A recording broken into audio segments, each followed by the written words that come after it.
नमस्कार विद्यार्थियों। भारतीय राजनीतिक विचारकों के अंतर्गत महात्मा गांधी के बारे में हम अध्ययन कर रहे थे। महात्मा गांधी के सामाजिक विचारों के बारे में हम अध्ययन करेंगे। महात्मा गांधी ने ये कहा कि व्यक्ति का व्यक्तित्व सामाजिक, आर्थिक, राजनीतिक नहीं होता, बल्कि व्यक्ति के संपूर्ण विकास के लिए सभी क्षेत्रों के अंतर्गत विकास करना आवश्यक है। यदि हम सिर्फ राजनीतिक क्षेत्र के अंतर्गत विकास करें, आर्थिक क्षेत्र, धार्मिक क्षेत्र में विकास करें, सामाजिक क्षेत्र को छोड़ दें, तो व्यक्ति का, समाज का, राज्य का संपूर्ण विकास संभव नहीं है। कहने का तात्पर्य ये है कि जहां हम राजनीतिक क्षेत्र में स्वराज्य प्राप्ति के लिए प्रयास कर रहे हैं, वहां सामाजिक क्षेत्र के अंतर्गत फैली हुई कुरीतियों, बुराइयों का उन्मूलन करना भी आवश्यक है, क्योंकि एक स्वस्थ समाज के अंतर्गत ही स्वस्थ राजनीतिक व्यवस्था विद्यमान रह सकती है। महात्मा गांधी ने अपने विचारों के अंतर्गत, अपने प्रवचनों के अंतर्गत और रचनात्मक कार्यों के अंतर्गत भी समाज सुधार को अपना महत्वपूर्ण स्थान दिया और भारतीय समाज में फैली हुई उस समय की बुराइयों, कुरीतियों के समक्ष उन्होंने एक महत्वपूर्ण कार्यक्रम प्रस्तुत किए और उन्होंने भारत के क्षेत्र के अंतर्गत जैसे अस्पृश्यता का निवारण है, उसका उन्होंने अस्पृश्यता निवारण के लिए कार्यक्रम प्रस्तुत किए, स्त्री सुधार के लिए, बाल विवाह, पर्दा प्रथा को रोकने के लिए, शिक्षा के प्रसार के लिए, समाज में फैली हुई अव्यवस्था, असमानता को दूर करने के लिए महात्मा गांधी ने समय समय पर जहां अपने प्रवचनों के माध्यम से उसका प्रयास किया, वहां वास्तविक रूप से भी उन्होंने प्रयास किए और इस संबंध में लोगों को जागृत करने का भी प्रयास किया। महात्मा गांधी ने एक स्वस्थ सामाजिक व्यवस्था का निर्माण किस प्रकार से हो सकता है, उसके लिए समय समय पर जो विचार प्रस्तुत किए उसको हम सामाजिक विचारों के अंतर्गत रख सकते हैं। महात्मा गांधी के जो सामाजिक विचार है वो हम इन शीर्षकों के अंतर्गत इसका वर्णन हम पढ़ सकते हैं। पहला है वर्ण व्यवस्था। वर्ण व्यवस्था के संबंध में कुछ जो समाज सुधारक है वो ये मानते हैं कि वर्ण व्यवस्था जन्म पर आधारित नहीं बल्कि कर्म पर आधारित होनी चाहिए। कुछ समाज सुधारक ये मानते हैं कि वर्ण व्यवस्था को समूल रूप से नष्ट कर देना चाहिए। महात्मा गांधी इन दोनों ही सिद्धांतों को नहीं मानते, वो वर्ण व्यवस्था को बनाए रखना भी चाहते हैं और वर्ण व्यवस्था का आधार जन्म ही बनाए रखना चाहते हैं। महात्मा गांधी ये कहते हैं कि प्राचीन हिंदू सामाजिक जीवन के अंतर्गत जो वर्ण व्यवस्था का निर्धारण किया गया है, वो वर्ण व्यवस्था का निर्धारण एक वैज्ञानिक सिद्धांतों के आधार पर किया गया है। समाज के अंतर्गत ज्ञान का प्रचार प्रसार भी आवश्यक है, तो सुरक्षा भी आवश्यक है, तो संपदा का उत्पादन और वितरण भी आवश्यक है, तो सेवाओं का व्यवसाय या सेवाओं की उत्पूर्ति या सेवाओं की पूर्ति भी आवश्यक है। ये सभी कार्य सामाजिक व्यवस्थाओं को सुचारू रूप से संचालन के लिए ये सभी कार्य करने आवश्यक है। इन कार्यों को करने के फलस्वरूप जो व्यक्ति जिस कार्य करता है वो उसी के अनुरूप वो अपना कार्य करे तो उसको अनुभव की भी प्राप्ति होती है। साथ ही साथ ऐसा नहीं है कि एक व्यक्ति सिर्फ एक समय में एक ही कार्य कर सकता है। जैसे ब्राह्मण है, तो क्या ब्राह्मण अपने आवश्यकताओं की पूर्ति के लिए अन्न उत्पादन या सुरक्षा के कार्य नहीं करेगा, या जो क्षत्रिय है वो सुरक्षा के कार्य करता हुआ ज्ञान से बिल्कुल भी विपरीत रहेगा, या जो वैश्य है वो ज्ञान से विपरीत रहेगा, सुरक्षा का कोई कार्य नहीं करेगा। हर एक कार्य दूसरे कार्यों के साथ समान रूप से जुड़ा हुआ है। तो वर्ण व्यवस्था महात्मा गांधी ये कहते हैं कि वैज्ञानिक रूप से सही और सटीक प्रक्रिया है, लेकिन इसमें मुश्किल ये है कि वर्ण व्यवस्था के आधार पर समाज में असमानता की जो भावना है वो गलत है, उसे हमें दूर किया जाना चाहिए, क्योंकि सामाजिक कार्यों के अंतर्गत ही सारे कार्य पूर्ण किए जाते हैं, तो सभी कार्यों का महत्व है। महात्मा गांधी ने ये कहा कि एक वकील, चिकित्सक के कार्यों का उतना ही महत्व है जितना एक नाई, बढ़ई और मेहतर के कार्यों का महत्व है। हमें कार्यों के आधार पर सामाजिक रूप से किसी व्यक्ति को श्रेष्ठ या किसी व्यक्ति को निम्न नहीं समझा जाना चाहिए और कार्यों के आधार पर ही किसी व्यक्ति का सामाजिक स्टेटस निर्धारित नहीं करना चाहिए। महात्मा गांधी ने ये कहा कि यदि हम वेदों के अंतर्गत भी देखें तो वेदों में भी असमानता का कहीं पर भी कोई उल्लेख नहीं है। महात्मा गांधी ने ये कहा कि जैसे वेदों के अंतर्गत जो वर्ण व्यवस्था है उसकी तुलना एक शरीर से की गई है और शरीर के अंतर्गत जैसे मस्तिष्क है उसे ब्राह्मण, भुजाएं हैं उसे क्षत्रिय, पेट है तो वैश्य और शूद्रों की उत्पत्ति पैर से की गई है। तो क्या शरीर के अंतर्गत जब शरीर से तुलना की गई है तो उसका स्वाभाविक अर्थ ये निकलता है कि क्या हम शरीर के साथ असमानता कर सकते हैं?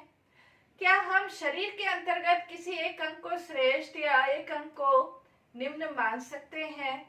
क्या हम पैरों को हाथों की तुलना में निम्न मान सकते हैं? शरीर के अंतर्गत जब सभी अंगों का समान महत्व है तो भारतीय समाज के अंतर्गत भी वर्ण व्यवस्था का निर्धारण करते समय उस समय किसी भी प्रकार की असमानता का भाव नहीं था, लेकिन असमानता का भाव बाद में जाकर प्रकट हुआ जब कर्म के आधार पर असमानता या उच्च नीच की स्थिति हुई। तो महात्मा गांधी ये कहते हैं कि जाति प्रथा समाज के लिए कलंक है और जाति के आधार पर उच्च नीच मानना ये वास्तव में गलत है। महात्मा गांधी ने यह भी कहा कि यदि कोई ब्राह्मण अपने आप को जाति के आधार पर श्रेष्ठ मानता है, इसका मतलब यह है कि वो ईश्वर की सत्ता को नकार रहा है, क्योंकि हम सभी ईश्वर की संतान हैं और जब हम सभी ईश्वर की संतान हैं तो ईश्वर की संतान होने के नाते हम सभी समान हैं।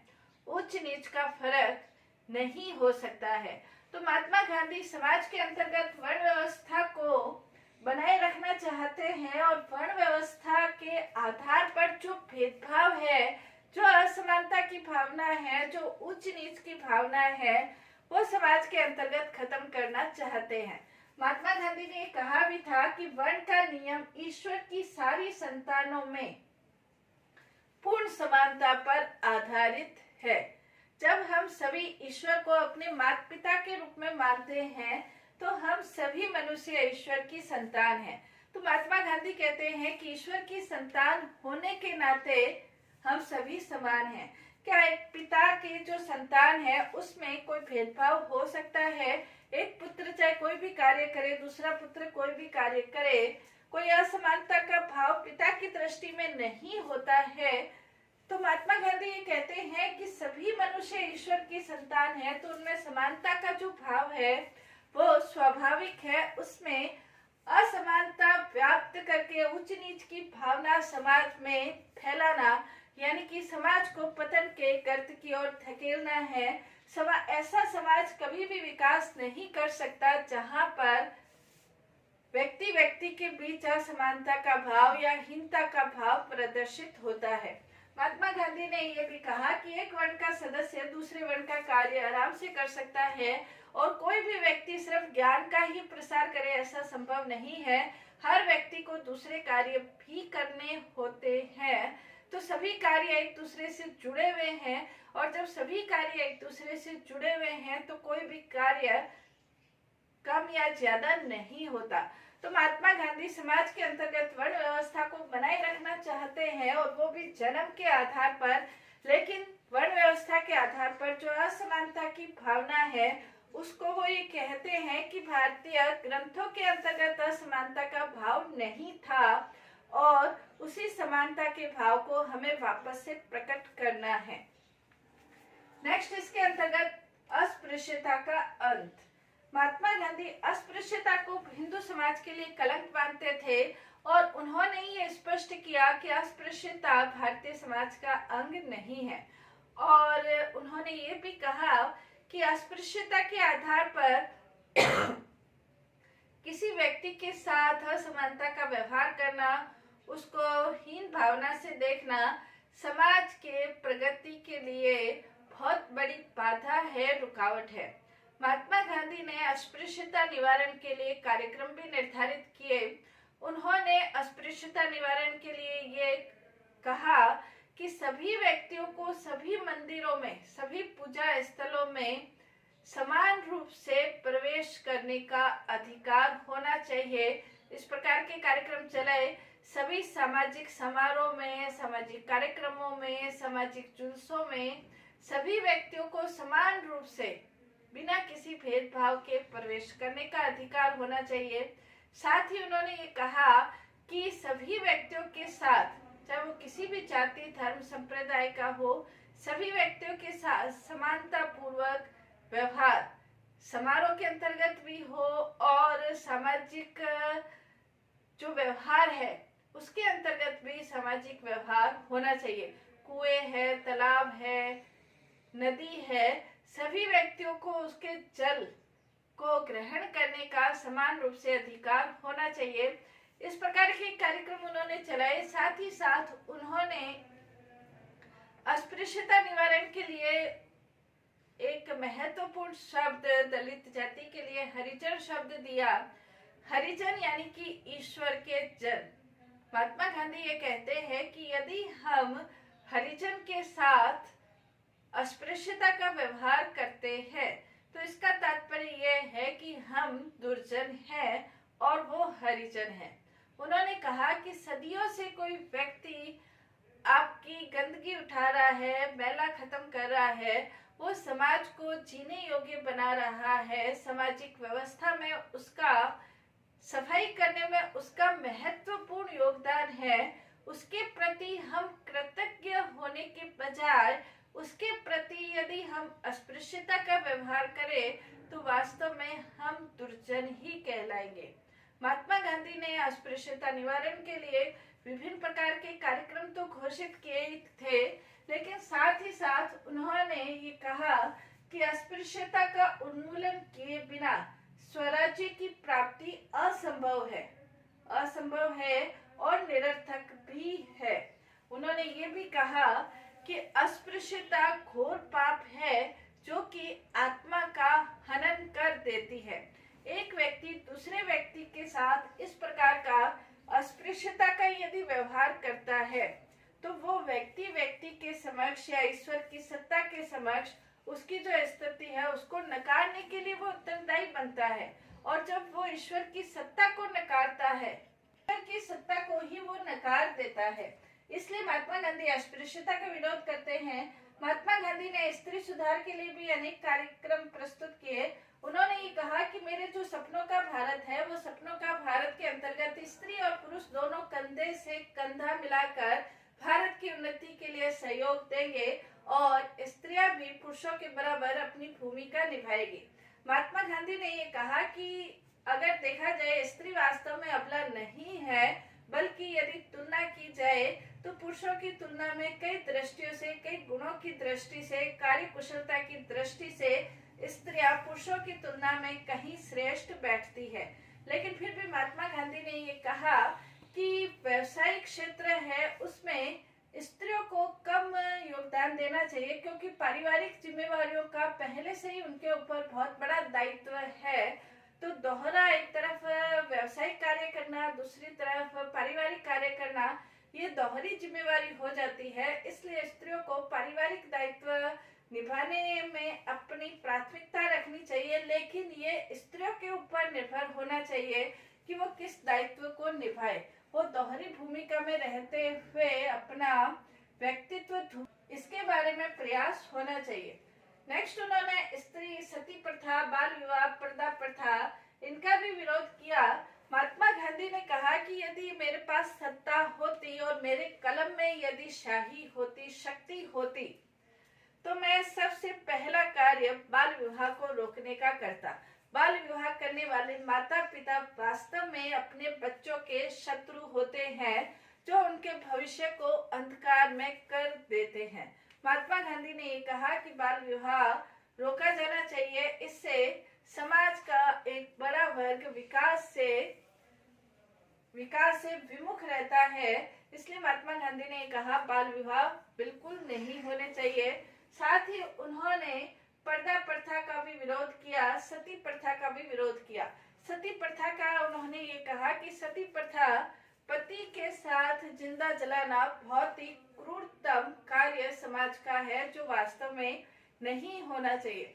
महात्मा गांधी ने कहा कि होना यह चाहिए कि पति के साथ जिंदा जलने के बजाय स्त्रियों को पति के बचे हुए कार्य, बचे हुए लक्ष्य, आदर्शों को प्राप्त करने में अपना जीवन व्यतीत करना चाहिए, न कि अपना जीवन खत्म करके वो पति के प्रति प्रेम का प्रदर्शित नहीं होती, बल्कि पति के कार्यों को पूर्ण करना, उनके बचे हुए कार्यों को पूर्ण करना, ये समाज में उनका अभूतपूर्व योगदान हो सकता है।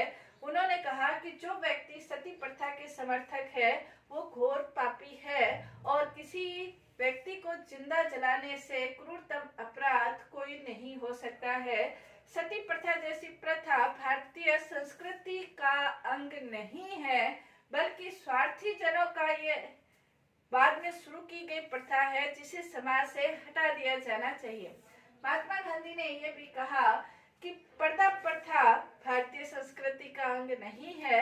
पर्दे में स्त्रियों को रखना पुरुषों की दमनकारी प्रवृत्ति का परिचायक है, जो वास्तव में सही नहीं कहा जा सकता है। स्त्रियों की स्वतंत्रता का छीनने का बहुत बड़ी प्रथा ये पर्दा प्रथा है। तो पर्दा प्रथा के पर्दे के अंतर्गत स्त्रियों को रखना स्त्रियों की स्वतंत्रता के विरुद्ध कार्य है, जो समाज से हटना चाहिए। महात्मा गांधी ने स्त्रियों के अधिकारों की भी तुलना की। आर्थिक अधिकार, सामाजिक अधिकार। उन्होंने कहा कि स्त्री और पुरुषों को समान अधिकार प्राप्त होने चाहिए। भारतीय संस्कृति के अंतर्गत स्त्री और पुरुष किसी भी मामले में एक दूसरे से कम नहीं थे, कम अधिकारों का प्रयोग नहीं करते थे। तो स्त्री और पुरुषों दोनों को समान अधिकार प्राप्त होने चाहिए। स्त्री सुधार के कार्य किए। नेक्स्ट, महात्मा गांधी ने धार्मिक सहिष्णुता के ऊपर बहुत बल दिया। महात्मा गांधी ये कहते हैं कि मेरे मत में धर्म का तात्पर्य नैतिकता है।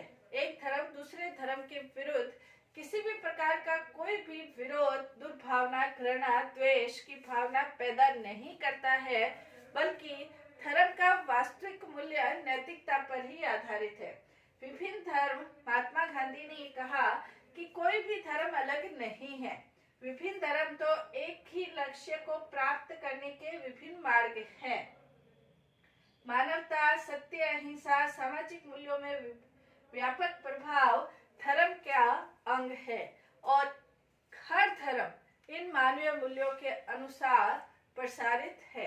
महात्मा गांधी ने ये कहा कि दरिद्र नारायण की सेवा करना ही, दरिद्र नारायण यानी कि गरीब व्यक्ति है, अशक्त व्यक्ति है, निर्बल व्यक्ति है, दरिद्र नारायण की सेवा करना ही ईश्वर की भक्ति का सबसे अच्छा उपाय है।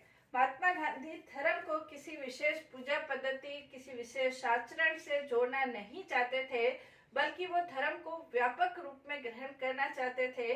और ये जो धर्म का व्यापक रूप है वो अंग्रेजी के रिलीजन शब्द से कहीं ज्यादा व्यापक है, जिसमें जैसे हिंदू धर्म के अंतर्गत धर्म को धृ धातु से माना गया है। धृ यानी कि धारण करने योग्य, जो 10 चीजें, सत्य, अहिंसा, सत्याग्रह, सहयोग, परोपकार, सम्मान, ये जो 10 चीजें हैं, वो 10 चीजें धारण करने वाला व्यक्ति धार्मिक है। इसी रूप में वो धर्म को, महात्मा गांधी धर्म को लेते हैं और उन्होंने ये कहा कि मेरा हिंदू धर्म सर्वव्यापी है, वह किसी भी दूसरे धर्म के प्रति विरोध नहीं करता। उन्होंने ये कहा कि वास्तव में सच्चे धर्म का सार सहिष्णुता है और सकारात्मकता है।